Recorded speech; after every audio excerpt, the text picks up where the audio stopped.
like it. I think it brings in like that's why my wife is funny because I saw it in the theaters. I went alone because she was out doing horse stuff like horseback riding. Make sure you horseback riding. Yeah, because that was horseback riding. Yeah, we're just gonna start this shit live. The only time I caught the Holy Ghost was when I was in church drinking. Like they're two dumb dudes. Welcome to the latest episode of Sarat and Chris's Movie Therapy Podcast. That shit get you through. Yeah, y'all think they hated on hip hop for so long, and now they like this new wax shit. They didn't realize the old hip hop artists was actually talking about some real shit. You know what I'm saying? Yeah. Like Snoop Dogg. Hey, Chris, love you got it. my dog style. You got an extra $5. Take that. Like, what is going? Hey, man, did you take that someone's car? But I'm always down with OPP. You know what I'm saying? Like, yo, what's today's day? It's the first of the month. Like, well, okay. Wake up. You know what I'm saying? like, what is going on? Is there any like rap lyrics in 2010 on that's that memorable? Besides Not Like Us. I feel like Not Like Us is the only other thing recently that's like, you know, it can enter the zeitgeist. But is there anything that's memorable of rap lyric wise? Let me see you get low. Anything Cameron wrote, which is he ain't write nothing past 2006. Really? That's what I'm saying.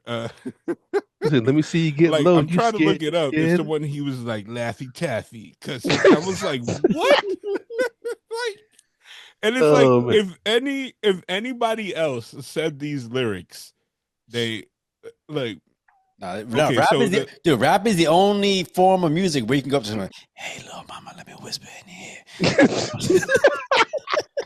Imagine a country song like that. Like, hey little mama, let me whisper in your ear. so his lyrics says, bitches say I'm tacky, daddy. Range look like Laffy Taffy, that's the point. The sentence doesn't make sense. No, he lost with that one. Yeah, like unhappy Scrappy. What's wrong, Scrappy? Got Pataki at me. Come on, I'm the government at me. Like what? Yeah. But I love him.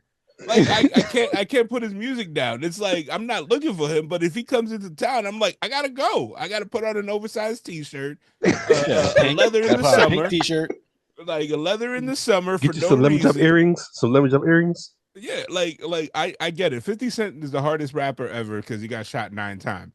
But Cameron got shot, skirted, and left. He drove himself to the hospital in a Lambo in DC. When I read that, I thought it was like a rap movie. No, it was real. I was here in Maryland. I was like, this man came out for homecoming weekend. You was probably outside the hospital with a sign, but like, hey man, we waiting for you. We pulling for you. We pulling for you, Cameron. Nah, but I was Dipset heavy. Like look, I had the he was outside. He said, "Hey, go get my man. Tell him I sent them." You know what I'm saying? Get your bras, get your girl. Tell him I sent them. Like, tell Cameron downstairs. I sent them. I met Mace way back in the day. Do you guys remember TRL with Carson Daly and all that? Yeah, Twitter Chris Live. Yeah, it used to be in Times Square, like in a building, and then basically, if you knew how to get into the building, we didn't know it wasn't in Times Square. But we know all about TRL, man. Well, this was like my high school days. Like we used to. It was our high school days. We all around the same age, motherfucker. Yeah, but, why you think just because you got more grades than the both of us combined that all of a sudden you so much older than us? Because he's using 3D printing shit. But, you know what I'm saying? But I went over there and 3D printed his diploma. I did. Yes, I truly did. Damn it, you guys got me. Oh, man. But anyway, like I met him and it was like the funniest thing. It was like he came down and the way he used to talk, I don't know, he's like, yeah, this is Mason back there. Like if he was slow. And like I remember we went into the building because my homeboy's dad used to work there and he got us in and it's like he comes out of the studio. I was like, yo, Mace, big fan. And he's talking. He's like, yeah, man. He's talking to us. We're walking downstairs. And literally, I shit you not, at the end of the conversation, I realized he jumped into a van. And like, you ever seen one of those vans, like the 18 van? Like, I swear to God, he just went, boop. And then the door closed. He left. And I was like, it was still the funniest thing in the world. That I was like, that's money. That's real money. When your seat turn like that, that's money. It is. Hey. Hey, Speaking of Oh, money, man. speaking of money, welcome to the latest episode of Sarat and Chris's Movie Therapy Podcast. It's your boy Sarat, aka Makazi. is your boy Marcos, aka at the Sunset Kid. How's everybody doing? Hey, speaking of money, since you can afford it, pay that shit. You know what I'm saying? Yeah, Her what? life is on the line here. Chris Brown, aka Red Fort Delta. How y'all doing? He's Well, trying to switch it up. No, I I said it just from I want said I it from just the want to movie. start off by saying again, thank you, Chris, for the T-shirt you got me. I appreciate you. Nigga. Like, it's a wild ass T-shirt. I don't know. I told you I was going to my you know, cousin's about to go funeral. hang gliding on the sides of that shit. It's a big shirt. I'm not gonna lie. Yeah. Well, I'm saying money because the movie we watched this week is, all about money. Well, it was about money. It was about accounting, but now it's kind of a different movie. Chris, you picked the movie this week, so why don't you let the people know what movie we watched? Movie that we chose this week, or I chose, we all watched, was The Accountant 2. Ben Affleck and Marcus's crush over there. John Bernthal. Yeah, You you know what I'm talking saying? about? I'm just saying the guy's a good actor. Yeah, right. You love that dude. You guys take it there. I know you got his poster up in your bathroom, all that shit. I do. He inspires me. It's like the cat. He's like on a wire. He's like, hang in there. Yeah. Hold on? What would be the rap term for that? I don't know. Like, hey, hang in there, Playboy. I'm pretty sure Diddy said that. I always love Big Papa. Like, what? My camera's fucking up. Hey, Chris. Yeah, listen. Chris has been on this pod for years, and he hasn't done anything about his connection. I don't know what it is. No, I had know. to find last week. For a second, I think he might have been the OG video production for the Wyatt family. He's like, Nah, this dude. we're here. It's his fucking he's got the rabbit ears connected to his laptop, and it ain't. Paranormal Activity. We got to send you another camera. I think I got one here. It's not the camera. It's a connection. It's Chris's environment. This motherfucker. No, I honestly think it might be the wire. Your wire probably got to be replaced if it's a wired camera. But I had it. Wire. It's gonna be a whole hip hop session. Lord, give me a sign. First of all, I just want to say, Mikazi, that there was accounting in this movie. Very little, bro. Bro, what do you want him to pull out? Spreadsheets? Have the little vibes? Okay, no. So the reason why I'm bringing this up is because I watched The Accountant 1 on the plane before going to the movies to go see The Accountant 2. And so The Accountant 1 set a certain expectation. Mm-hmm. And I hoped that, part 2 would follow along with that same, kind of feel. Now, I enjoyed Accountant 2. I don't know about y'all. I enjoyed the movie, but it had a very different feel than part 1. If I'm being honest. Definitely. I really part 1 is one of my favorite movies of all time. Oh, come on. Yeah, every movie's your favorite movie of all time. Come on, man. I like a lot of movies. I said it's one of. I didn't say it is my favorite. I said it's one of them. Like, I like a lot of time on your hands. Huh? You're there all time, and you got all these favorite movies. You got a lot of time. Well, I watch movies. When you work IT, there's always something in the background, and sometimes I go, "Hey, man, hold on," and I stop and I pay attention. So I love Ben Affleck. I love the surprise of John Bernthal in the first one. Mm-hmm. Like, you know what I mean? Like, I like the twist. If you haven't seen it, well, I don't know what to tell you. But we reviewing part 2, so yeah, I'm sure we can talk about part 1. Yeah, so I like it, and I like that it expanded the role. I think part 2 took a very logical expansion of what's going on, and the director has said that this is going to be like a trilogy. So I feel like it's going to end in a certain way. Chris, what did you think of this movie? Well, for starters, I did like it. It took a different turn though, because it starts off with what's his name? I always call him J.K. Simmons, even though it's not. Raymond King. Yeah, Raymond King. No. It is okay. Yeah, it's J.K. Simmons. You think of J. Jonah Jameson? No, it's J.K. Rollins. You know what I'm saying? Whatever. An author that's a woman. And I don't know shit. Different. No, you're thinking of J. Jonah Jameson from Spider-Man. Okay, that too. There's like a whole bunch of JJs. JJ First of Abrams, all, why JJ are you telling this Sicklin. man what he thinking? Are you in his mind? He's like, hey, Listen, I'm I'm going to the filtering your obvious. thoughts. Ain't nothing smart. When you talk about J.K. Rowling, he don't read. He don't know who that is. Look, we discussed this last time. So, okay. I don't care. I'm still educated. You know what I'm saying? All right, so yeah, I'm okay. finna So you said cool, it. boss, man. So you said it took a different turn. Like what? Yeah, because Go ahead. the first one it was more about him or Ben Affleck's character being an accountant, and he was a killer. Like the backstory of him and his brother, things like that. This one had to do with the girl that J. Jonah Jameson. You know what I'm saying? Yeah. he met with her, but they wanted her. Now her backstory was cool, but it came more about him getting her kid and her getting Well, revenge, but them still well, never meeting up in the end. You know what I'm so saying? here's the thing, and I thought about this. So like me and Lily are watching Sometimes I it. think, Marco. Sometimes I think you purposely talk low because you try and use like a sexy voice or something. I'm just being honest. Baby, take off your clothes. What? My bad. Now I'm gonna He be, drown he be walking in the house, baby. Let me see you in those jeans. All right. How about this? Is this loud enough for everybody over Oh here? God! This, Look, you check so that DJ voice going on. so Welcome to I the Sweat Hotel, Marco. I, Now I you really watched sound like this. Fat Man Scoop. This guy. Whatever y'all say, y'all I gotta do. Hey, I have my lines. I don't cross them. All right. Oh man.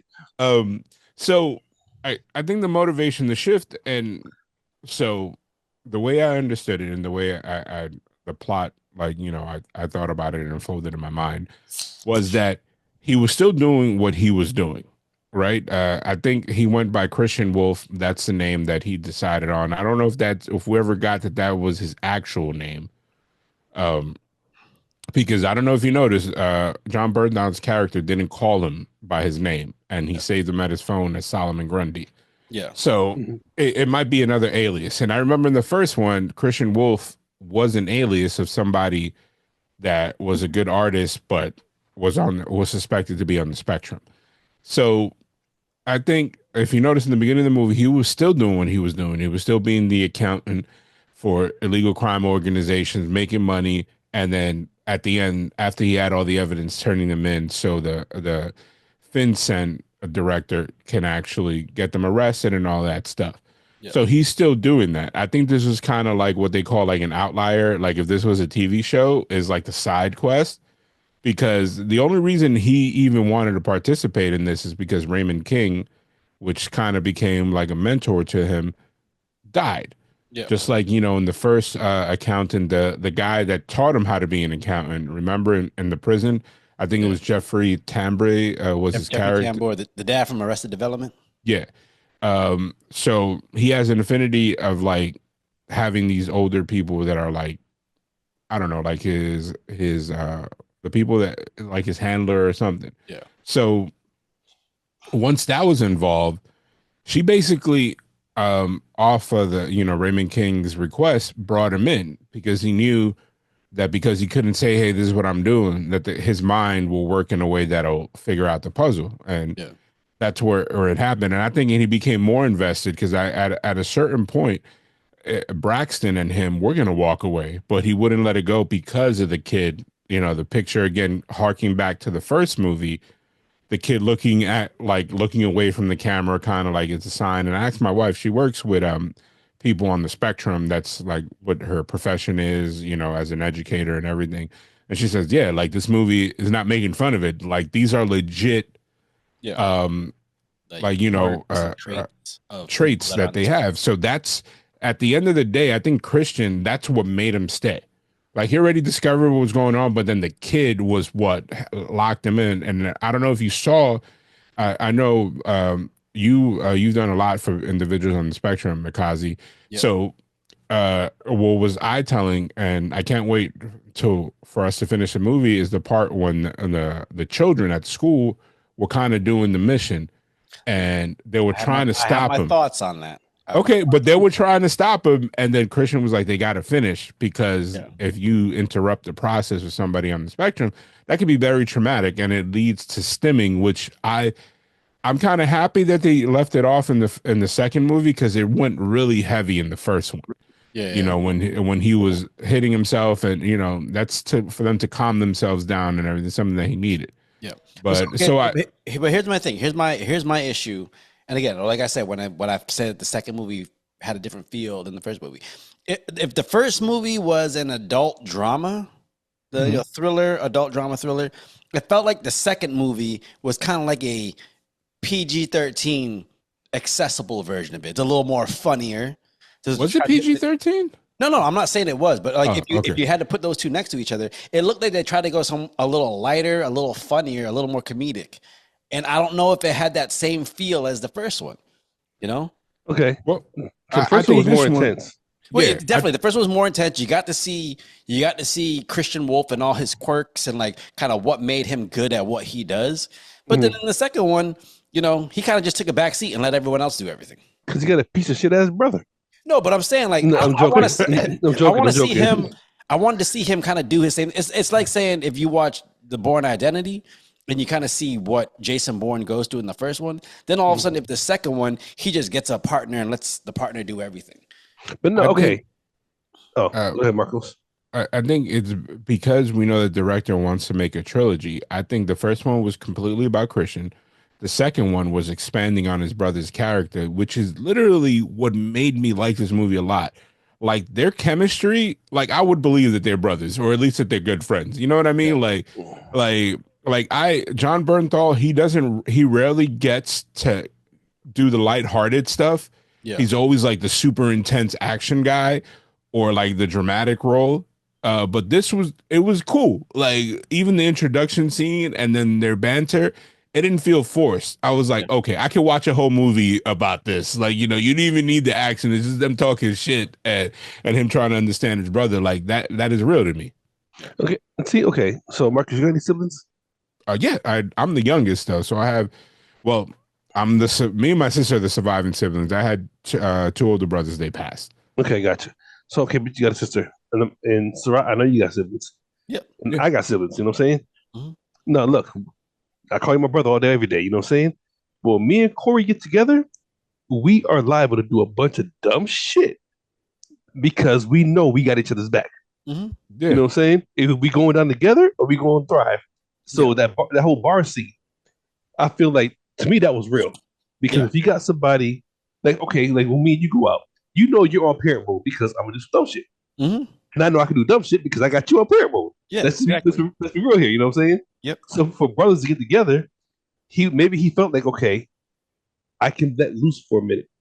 Yeah. And when he got in trouble or trouble was coming, he's like, okay, let me call my brother real quick because what the fuck you guys up? You just don't know it, you know what I'm saying? Yeah. Like, No, but That's real shit to me, you know what I'm saying? He's like, I had fun. Now I'm gonna let my brother have some fun because I know my brother wants to fight. So yeah, which is the greatest. It was the greatest scene in the world. I don't know if you noticed, but the character from the first one, I forgot her name. The girl from Meredith. yeah, the chick. I still don't know if she was a love interest for him. I think she was just a chick in the first one. The girl from Anna Kendrick. Yeah, Anna Kendrick. Yeah. Like she put him on and like started him down a path of him like changing.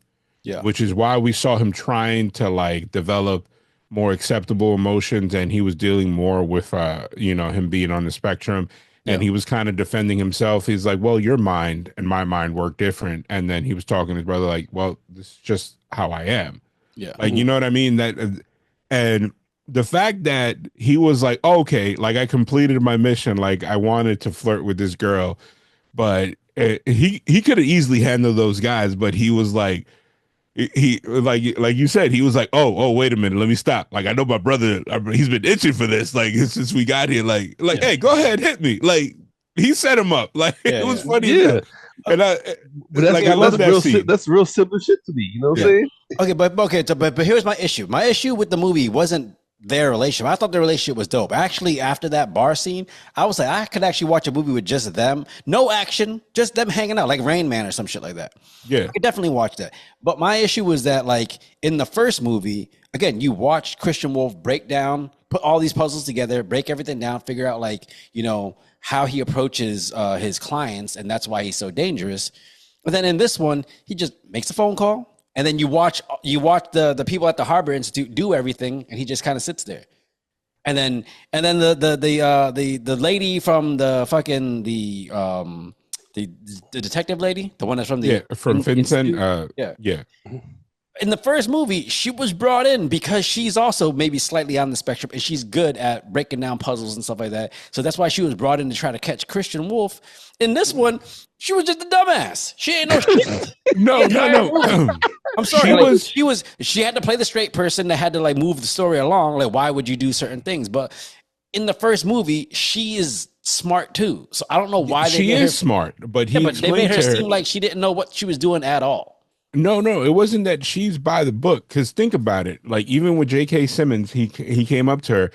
He basically told her, like, listen, I'm testing you to see if you're ready for this. And it wasn't a test of intelligence. It was a test of the moral code and whether she would do it. And then at the end, she begrudgingly picked up the phone. And I think she had a little scene where she talked about, she's like, I've been struggling with this because I have not been doing my job. I've just been getting credit for it because you guys do my job for me. And she's still like, you know, the rookie that kind of like, I think the only reason J.K. Simmons pulled her out is because he saw that somebody stretched the truth or lied a little bit for the greater good, because she wanted it to become better. It wasn't like she was frauding people. Like it was like he wanted to know if she had the moral ambiguity, but in a good way. Like she was still a good person. You know what I mean? And she is, but she was more straight laced than Raymond King.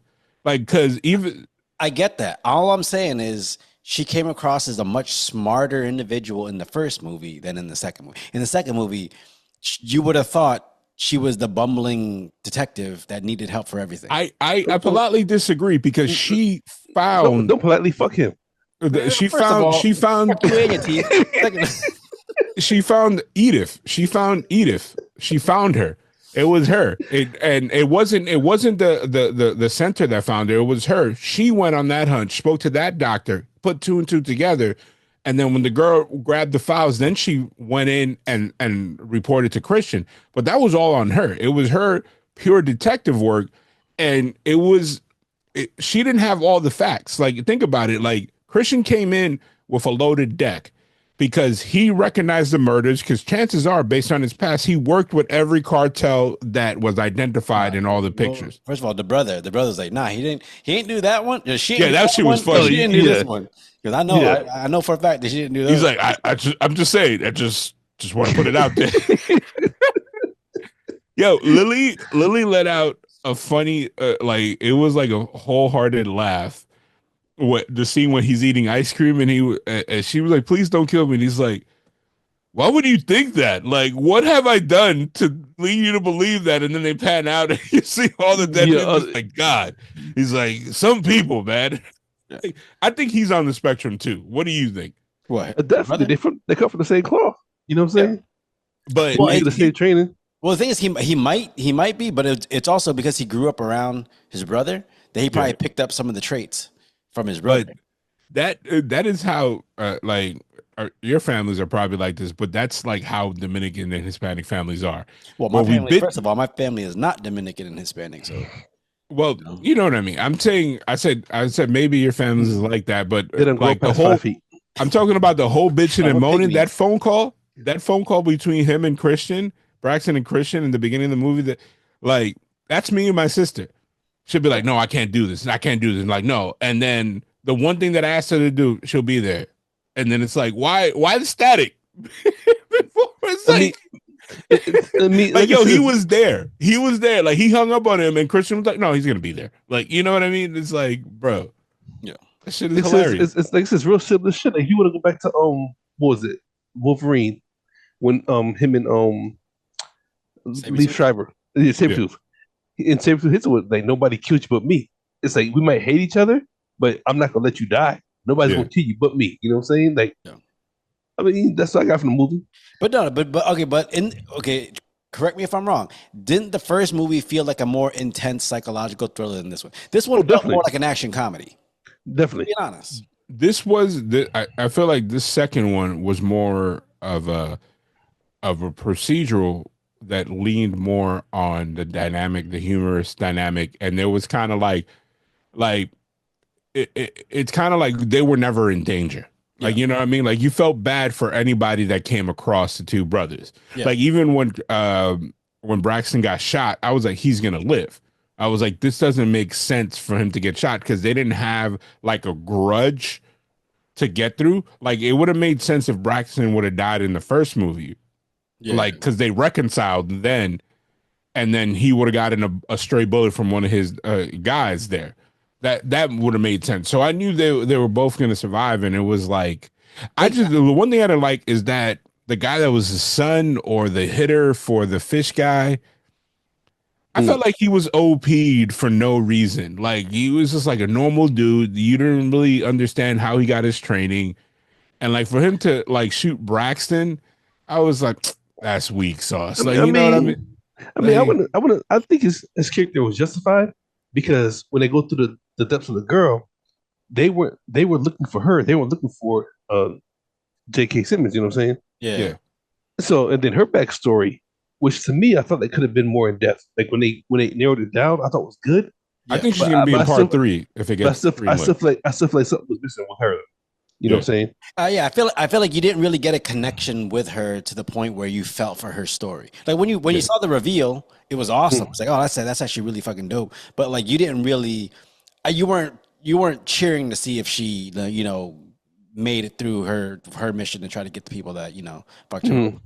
So like the thing is, I feel like again with this movie, it was about expanding the world, Yep. which I like. Really? But I thought it was about burying kids.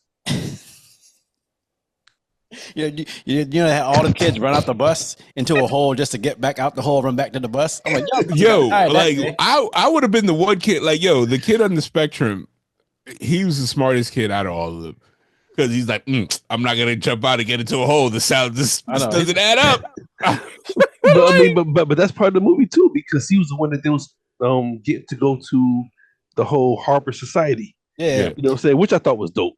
Like yeah. the No, whole it's FBI agency. yeah. So I like that, but again, like I said, it felt like it was expanding the world, but in doing so, it felt like Christian's character and the Meredith character. I feel like they just kind of took a back seat to everything else going on.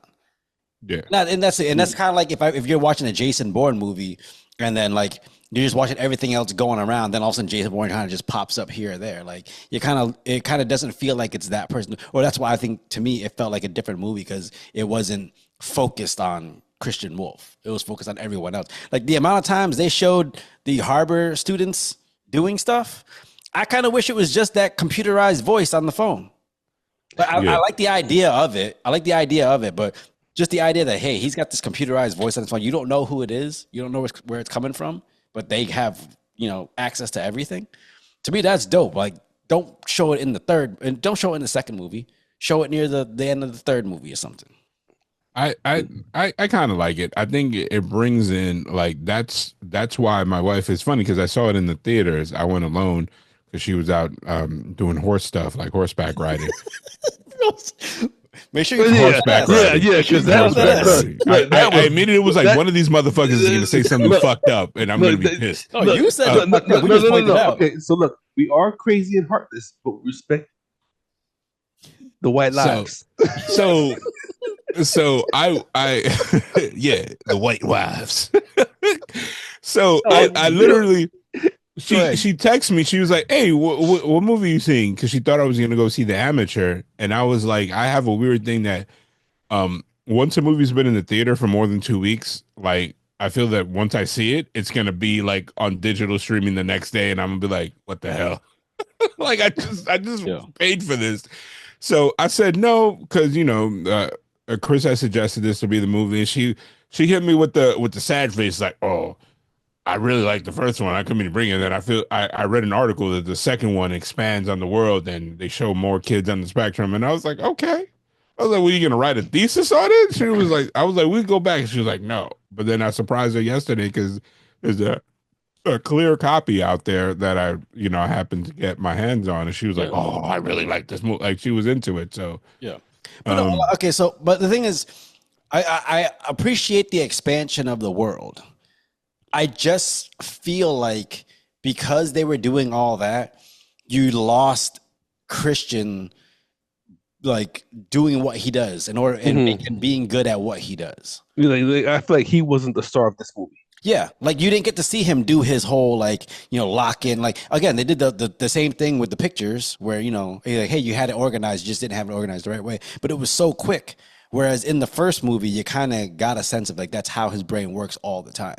I think they had a lot of story to say within a minimum amount of time to get the plot moving. And I think the third one, which is usually depending on what type of film series you watch, is going to probably be the better one because they're going to focus on a singular task and there's going to be no introduction. It's like this is it. Like, you know what I mean? It's locked in. Ain't no origin story. Ain't no like the introduction of a new character. I think it's going to slim down and focus on what the task is. And I honestly think one or two things will happen in the third one. Either Medina dies or his brother Braxton dies, or even Christian dies. I think because I think they're setting it up for the center. It's gonna be incest. No. I feel like Ben Affleck and the Black and Meredith are gonna like create some mixed babies. You know what I'm saying? I don't know, but like I do like the fact that or Christian is going to retire because he wants to be with somebody, and I think that's what he's searching. That was more the goal. Maybe to bring Anna Kendrick's character back. No, I think they might bring Anna Kendrick's character back. No, but I don't think they had. Look at the bar scene. Did they have a? Well, just because he was liking that chocolate sexiness, all of a sudden, he's gonna go after Meredith. So let me ask you this: each other. Did they not favor each other? No. So let me ask you this: Do you think the bar girl? Yes, not Meredith. That's what I'm saying. The bar girl and Meredith look almost similar to each other. So what? Why? Sometimes the cucumber tastes pickled. That don't mean they're the same. They all look the same. That's to him. This man is Uncle Ruckus. I think they're gonna bring Anna. If anything, I think they'd bring Anna Kendrick's character back because remember they almost kissed in the first movie.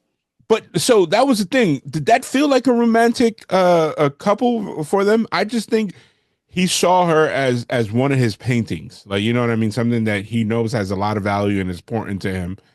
But like he can't do anything with it. It's just up for display. I don't know. I think she actually. I don't know which one of y'all said it because I wasn't really paying attention to what y'all saying because your voice is kind of grating. But one of y'all said one of y'all said that she was kind of like she kind of expanded his world. She kind of opened him up to the idea of like being better or something like that. Yeah, I said it. So I think I know we all sound alike to you. Yeah, you are. You do. You black yourself too. But y'all got this. I can't grow the beard, so that affects the way y'all talk. Because you know what? You know what? You at your day job. Hold on, Mikazi. Hold on. At your day job, you guys have barbers, right? That come in during TV stuff like. I don't use the barbers. I got one. No, I want you to use it. Use it one day and have them Beijing a beard on you. And send us a picture. That's. Oh man! If I had a man, listen. Where does it look? Hold on, time out. Like we're about to get personal. Where doesn't it connect, or it doesn't grow at all? Oh, it doesn't grow on the cheek. I get like sprinkles. I got them Paul Pierces on the cheeks, but then it goes a little bit. Paul Pierce got gnats for the cheeks, man. Then you could get waves. Dog, my goatee will connect, but it just okay. I'm about to big brother you, even though like you said we're kind of the same age. How long did you let it grow? Bruh, I ain't never shaved that. Oh, okay. Well, I ain't got nothing to tell you. look how intimate he got. I'm just saying. He pointed with all four fingers at his. I'm being honest, bro. I'm being honest. Because I can. That's luxurious. I'll send you in the right there. I'll send you in the group chat a picture of me when I was like 18. I had the thinnest of the straps, and Says I you had was a beard like, when you was like 9 because you fucking Puerto no, Rican. no. I had the thinnest of the little straps, and I was very concerned. This was a thing that I used to talk to my cousins. My cousin had a beard, and I was like, yo, I don't know what to do. And then one day I just said, I'm gonna let it grow, and I grow through the little patchiness. And then my homeboy, who's a barber, he started connecting it. And I shit you not, when I was like 24 or 22, like 24? it was legit. Like I had a beard, and I still can't believe it. Like, but I was self-conscious. Like I had the Fu Manchu. Like literally, the mustache was doing a lot of the connecting. It was and then Oh one day, gosh. now I look like Hagrid. I don't know, bro. I know what the problem is. You look like you look like the detective from Too Fast, Too Furious. Yeah, you talking about the guy that was a corrupt cop in Batman Begins? Yeah. I know the guy. Like, Yeah. yeah. Fuck you. Look, We're not, and he's not even Hispanic. He's just like a Greek dude. This guy. What's next? Like, yes, I do know I look like him. I do know I look like Luis Guzman. I do know that people, white people that are racist, come up to him and be like, "Oh, you the wrestler from Fox News?" Like, no, I am not him You either. fucking Brodus Clay. I think you. Yeah. Oh, Like legit. And it's like, first of all, he's a foot taller than me, and second of all, why? It's like, look. I think the worst one that I had, somebody came to me and said I look like Jacob Fatu, and I was like, I do not. Bro, you look like the bear from Toy Story. Okay, I can see that. Yeah. And then, like, I don't know, like, I don't, and no disrespect to anybody that dyes their beard. That's too much for me, bro. I'll be like Al Bundy. You remember Al Bundy when he dyed his hair and it's just like the stains on his neck? Like, that'll be me. I can't do that. Like, props to anybody that has a routine to maintain themselves. I was like, and you have no idea. Look, When I you started guys are growing, missing the main point, man. You guys going all into this chemicals and dyeing shit. You need one fucking ingredient. It's called a good fucking woman. I'm gonna leave it at that.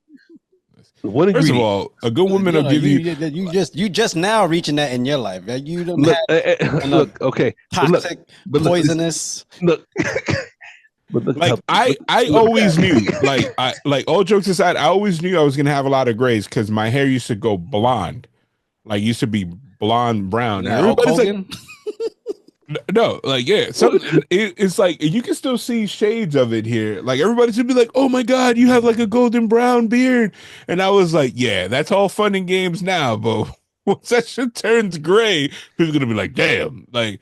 And you have no idea how many Hispanics, and my barber on every 2 weeks when I go get a haircut, he's like, bro, how about like he's like, I can do it for you. No, exactly. We didn't see in your braids, bro. So what are you cutting? So being done there. What you doing again? I get a shape up. I get a taper and everything. What shapes? This guy's a hater.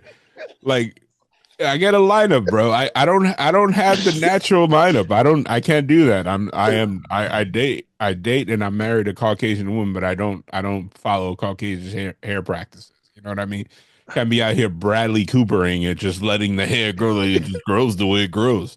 I need a trim. Like it's been 3 months. Like that's not me. Oh gosh. I mean? Did y'all have a favorite scene in the movie? Of course. My favorite scene of the movie was and taking out the brothers' chemistry was when they locked in, like from the moment they were loading up, and they pulled into the thing when they got out, and they were all like, you could tell they're fully locked in military because they said no words when they were shooting. It was like tapping on the back, pop, pop, pop, turning around, both loading, unloading, giving each other guns and everything. That was dope. I love seeing that because it turns the movie to me into a video game, and it's like it doesn't look exaggerated. It looks like these people are just really good at what they do, and like I love when they put the realism in there. Like I know for a fact that Bernthal, for all the movies he's been in, he does like those the shooting competitions. Yeah. So he's always with all those famous Punisher. shooters. He better practice. Yeah. So it is legit. And first of all, my favorite thing in the movie that is not plot related, that, I'm a gun guy, was that gun that he opened up in Germany. Man, that's a Mm, 5,000 at least gun. that shit And was when he great. pulled it back, whoo, that is like a whistle, baby. Like that is ready to go. I was just like, man, one day I'll drop a fucking Honda Accord money on a gun, but probably not this lifetime. How about you, Chris? You had a favorite scene? Probably on top of the trailer when they were sitting there chilling, Yep. and he takes the what it was, sunscreen, and throws Right. it. Because like, to me that's real shit. Like, look, Yeah. I can take you back to my blood brother, and like I said, how we do dumb shit when we're together. And Mhm. even with you, when you set my drink up my hand, and I want to fight you. Like, I literally want to fight you, but I'm not gonna fight you. You're my fucking brother. You know what I'm saying? Yeah. Yeah. I, But only you could do that, because anybody else I'd have fucking fought. You know what I'm Yeah. saying? And if I had a that if shit I had right a there. dollar So you know for I don't every like that. if I had a dollar for every time I slapped my wife's phone out of her hand, and it's like this incessant need. It's like, stop. And I've done it in situations that people look at me like, you're a dick, and I'm like, I don't know why I just did that. I just have the need to See, do it. one of my favorite scenes in the movie, and y'all motherfuckers gonna call me. You're gonna call me out for it. I know it. It was when he was about to try to make that call to get the corgi. Yes, Yeah, yes, yeah, that okay. was, And bro, he was trying to all right, he's trying to work this out in his head. Like, how do I get this lady to give me this dog 2 weeks early? bro. Man, So here's the funny thing. We were watching. We started the movie yesterday again. Um, that entire scene, she was like, "Babe, this is you every time you have to have an uncomfortable situation. When I got to address something like in my job, or like if somebody wronged me or something like that, that I have to have an uncomfortable conversation. Like I'm an hour before, I'm like, okay, oh, what do I say? That's Marcus before he takes down a 32-ounce steak. He's like, all right, bro, we gotta go do this. All right, you do some push-ups. Like, bro, like, y'all think too much. I just do. You know what no, I'm Oh saying? bro, yeah, I can see, Chris. I've seen like, evidence of you just doing. And Okay, doing, so here's the just thing do that it, Nike style. Okay. here's the thing that people don't might know. I look intimidating and everything, and I have the crazy resting face. Like I look like I'm always angry, but I'm the biggest pushover, and I and thought I you were gonna love say the you're the fact that biggest pussy. I was like, yep, we agree. I mean, Actually, hey, I was actually going to it's pretty much the same thing. Like yeah, like I when I get angry, like yeah, but it's like I try to avoid that so much that I'm like, you know what I mean? I let shit go, and I hate confrontation, no matter how minimal or maximum. If I can avoid it, if I'm the subject of the confrontation, Yeah, 100%. Like, you know what I mean? Like unless give you give Chris a little bit of that. no, fuck that. Because I'm like yo, no, you no, could you no. could talk you I don't give a Because damn. you Christian Wolf and he's Braxton. like And I'm you could J.K. talk to Simmons. I'm gonna Rand. get shot trying to deal with y'all. Like you could talk to But Rand. who you Like gonna call to avenge you? Who you gonna call to so avenge you? I so don't know. I'll check be this dead. I out. can't call no one. Me. So our mutual friend Raheem, right? We Yep. were at WrestleMania in Philly. Mhm. I make a turn, I accidentally cut somebody off, and I'm like this, like, hey, I'm sorry. Guy pulled up in front of me. Mind you, I have an F-150, Mhm. and we were in Philly, and I'm licensed to carry. I had the thing cocked and ready in my glove compartment, and this guy got over. He's like, whoa, whoa, like, called me all kinds of this, and I was like, my bad, dog, you got it, and blah blah blah. It's 2 a.m, and then he does whatever. It's like a fucking like a toddler. He tired himself out cursing me out, and I was like, all right. He got in his car, pulled off, and ran. Looked at me. He's like, man, you have like the most patience, and you didn't get angry. And I was like, several reasons. Number one, that isn't my character. And number two, if you look at the glove compartment, and he was like, oh, okay. I was like, Can I stop you for a minute? yeah. I feel like this because I've been in a situation like that too. I'm a very patient person, but it's because I know I feel like this. If you're I'm gonna take the high road. I'm gonna use the analogy. But if you want to bring me down to your road, I'm not coming down to your road. The rocks are, the rain is, everything's coming down if I gotta come down there. So because I know I can bring all that, I choose to take a step back until I have to. And when I do, then it's a problem. But then are like, you know what, leave them alone. So in that situation where you chose to be the bigger person, Mhm. because and if I'm wrong, correct me. You know what you could have done. Yeah, You know what I'm saying? in multiple situations, but that's just one. But like, it's crazy. I've been in a situation when somebody has like bumped my wife, and I immediately transform into the Incredible Hulk. Well, But that's because that's your you're wife protecting though. someone. Yeah, you're protecting Yeah, someone. but I like get when it comes to me, like yo, that person could have And- and- like like Heisman me out the way, and I would have been like, oh my bad. Like I'll be like, sorry, dog, my bad. I just existing. I got in your way. I'm sorry. but Like you know, I get that though because it's almost like I don't know your background. You know what I'm saying? But I know you're from New York. I was a hothead. I was a hothead. I gotta put the York on it. You know, you from New York. You know what I'm saying? Brooklyn. I was a hothead. BK all days in my blood. You know what I'm saying? Jay Z. Mm-hmm. Oh, Paid in full. no. Wait, what was Wu-Tang. Nah, He's like, diamonds are forever. No. he stopped himself mid. He's doing this. He's doing the Wu-Tang. You know what I mean? That's that. You know what I'm saying?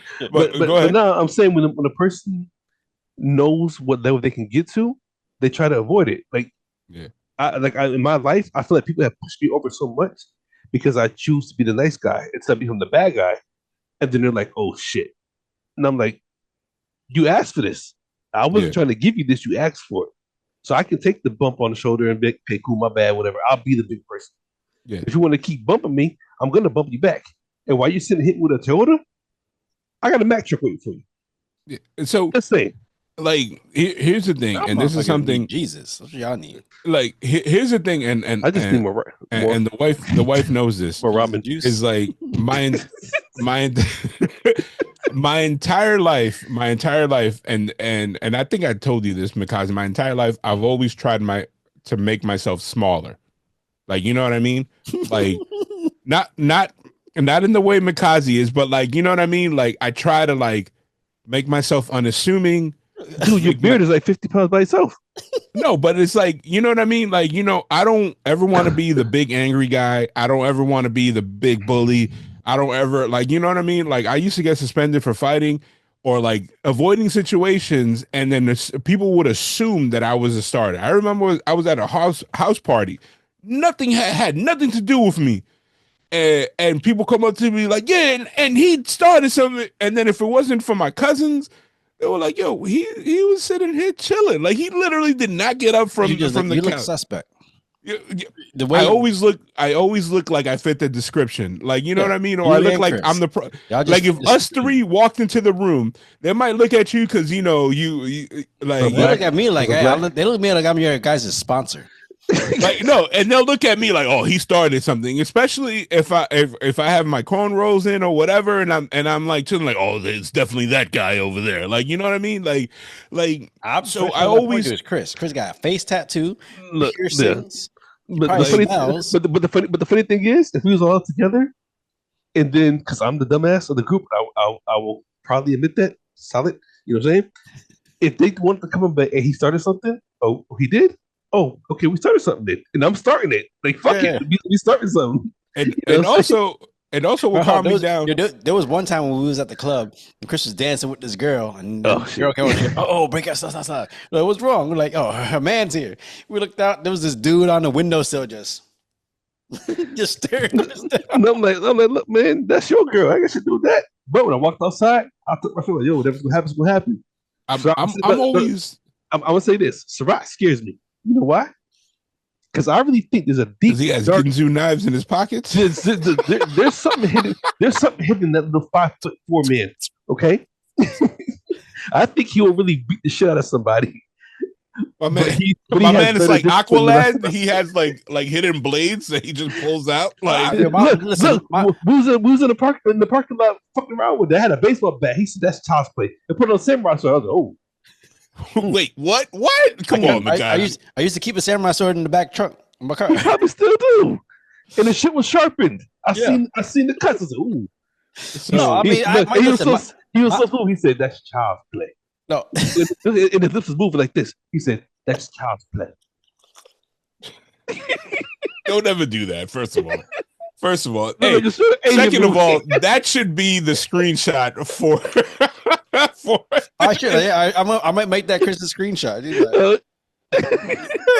Look like Joe Campbell. Second of all, like like I say this to say I've always tried to be the quiet one. I've never I try not to be the hothead, and like that's just how I am. Like in nature, like even I'm the one that tries to calm stuff down because I know it's very difficult to calm me down when I fly off the handle. So I try to chill, and then I don't know with you guys. No matter if I'm in the right, like I could have gotten stabbed, and then I flip out and like go gorilla on somebody and beat the shit out of people. Why you did that? And I'm like, You could be the bad guy. people only remember that, like, oh, this big guy over here. Like I've gotten into fights in my 20s at a party in Philly. I ended up fighting a bunch of dudes because the guy disrespected the girl, and then you know what everybody remembers? But here's the thing, okay, but that's fine. That's fine. If you're protecting someone, if you're standing up, so I get that, you know. But when it comes to your personal, like again, like you said, my fuse is very long. I just don't give a fuck. Mm-hmm. To the point that's where when you say like, you know, you feel like there's something here. That's why I always say that I might be a sociopath because I just really don't. I feel like I don't give a fuck like 99.9% of the time. There's that 0.1 where I'm gonna be like, yo, you knocked over my ramen, fuck you, and then just go. But it's also something stupid that I'm like, you know what I mean? Like I always think about like this is funny, like what will Marcos do? It's like if I'm sitting in jail, are people gonna be like, that was the dumbest shit that he did? Like, you know, or would it be like it's justified, like, you know, they try to do something to his kid, but it's like, oh, they stepped on his Jordans? Yeah, that's Chris. Or like because you were like he hit his car. The Tims, Chris got two pairs of Tims, the good pair and the work pair. and the shit you mess with that good pair. Yeah. You know Yo, my boss is like he's more like urban than I am. He's like from Baltimore and he calls Tim's Butters. That's how you know. Yeah. And then he'll come in the summer and I was like, you out here wearing Tim's in the summer? He's like, nah, bro, these are fresh Butters. And I was like, bro, I haven't done that since I was like 19 and I rolled my ankle wearing Tim's and shorts. That's how I used to get cracked all the time in Chicago. Man, why you wearing Tim's in the summertime? They do that from here. You probably wear them with sweatpants. I know motherfuckers like you. Sweatpants and shorts. I played basketball one time, and then I had to go home and look at myself in the mirror, like, what am I doing with my life? Yeah, that's too much. That was too much exercise for you. All right. Oh, final thoughts on the accountants. This fucking guy.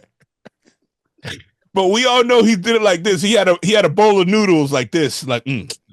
It's too much exercise. The only reason you know I don't have a bowl of noodles right here right now is because it's been over an hour and the noodles would be cold. And that would First of all, I would take $100 bet that you have a rice cooker going right now somewhere in your house. No, here's the thing. Like it was an Asian restaurant. No, mom's does. Yeah. So Rod lives above Publix. He gets his food delivered to him. First of all, he's calling you out. No, I ain't that bougie. I hate on that.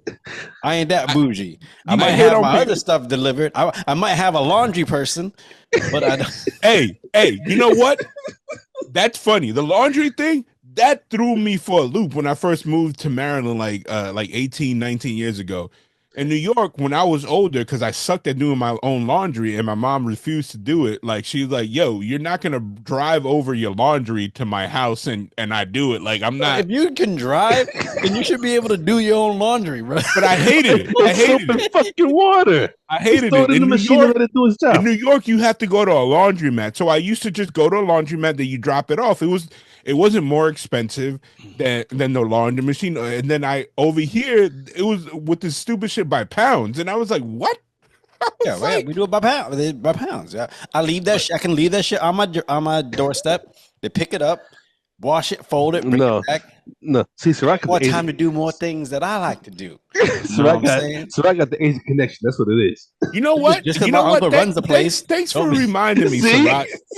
So I'm clearing out my office. I might just bag up all my clothes, drop it off, have them folded so I could just throw them in bins or like at least take a picture of them and be like, all your clothes ain't 3D printed. This guy. My underwear 3D printed bras and, you know. Yo, so Rod be thinking about me in lingerie a lot. Shit is getting weird, man. I don't want to say anything. He's like 3D printing drawers, bras, everything, dog. Let me see them things. Look, you 3D print everything. Your chair's probably 3D printed. You all walking around looking like Wreck-It Ralph. All This right. is taking a totally different turn. All right. Final Oh thoughts on shit! The Accountant 2. Chris, this was your movie. Oh You go first. god, I like I like the movie. It was good. Yeah, you won't be disappointed watching it. It's a good laughs, good action. I'm Yeah. still tripping on Wreck-It Ralph comment. Yeah. If you shaved, pop your head up, put some overalls on, you'd either look like Wreck-It Ralph or fucking Green Mile. One of them two. Yeah, John Coffey. What about you, Oh, Marcos? it's What do getting you think cold, boss. It's getting cold. what do you think of the movie, Marcos? I enjoyed it. These two knuckleheads alluded to it earlier. I am a big John Bernthal fan. I love Yeah. anything he's in. He's your man crush. It's okay. I just the rock. It's Hey, all good. whatever makes you sleep better at night. I just think he's a great actor, and I think he is I don't see better at night. the I'm just saying. the consummate action guy. Like anything that he's in, he hasn't disappointed. Except I'm gonna go on a limb here. I didn't like him in The Walking Dead because he was kind of like a bitch ass. Like He was only in there for like what, 4 episodes, 5 episodes? no, he was there in the entire first season. But I only see But past 4 episodes, so I'm trying. They got to so Atlanta. then what do you? It's like it's only in 4 episodes, They right? got to Like, Atlanta. The episodes I saw. and like I didn't, but he's been amazing in everything else. But I also love Ben Affleck. I love this movie. I love action movies that are like that. That it's not like is he Chinese with CGI? Like this is more grounded and stuff like that. Like Yeah. I like it. So go out and see it. I recommend it. I'm already ordering tickets for part 3, even though it hasn't been greenlit. Somehow I'm getting tickets. I like the movie. I think it was really good. If you've seen part 1, don't go in expecting it to be like part 1 because it's good, a different feel to it. But it's very enjoyable and it's a lot funnier. It's a lot more like entertaining in that sense, where the first one's a lot more gripping. You can, you're paying attention a little more. But no, it's a good time, especially in the theater, because there was times where like people in the theater were just like laughing out loud. So, what the hell was that? You trying to? No, you're like it's grapefruits? more gripping. Yeah. I'm just But weird. no, it's a fun time in the theater. So definitely go out. We've seen the last couple movies in the theater, and we are going to be seeing another one soon. Like, do you think we're in a space where we're getting some good titles in theaters that are making people want to go? I hope so. The cinemas? I looked so. at the summer slate and I'm excited. Like honestly, for the next couple weeks, regardless Barbecues of every weekend. no. Oh, I want Actually, barbecue. Actually, you know what? Like as you know, I Food truck Sundays? I love a good hot dog. I love glizzies. That's my thing. Whatever these challenges. Oh, did you eat them guys? vertical? But what? Goldberg eats corn the long way. It's my favorite sign ever.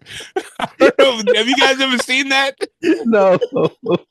There's an old meme and a sign from like Nitro from like the 90s, and Goldberg stops and the guy pulls out a sign right next to his face says Goldberg eats corn the long way. And I was just like, holy shit.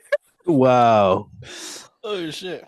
All right. Well, that's the latest episode of Surratt and Chris's Movie Therapy Podcast. Once again, it is your boy Surratt, aka Makazi. It's your boy Marcos, Brown Delta. How everybody doing? No. That's my military call sign. Red Fort Delta, baby. All day, every day. But nah, your boy Chris Brown. Y'all be good out there. Yeah. Hey, come back next week. We got another movie in theaters. It's gonna be a big one. I'm a warrior. Get ready because we're gonna better have be. some discussions. Very big. Other than that, go Pause. Boston. Yes, sir. Yeah. Uh, Tatum and Brown. I can't stand you, Marcos.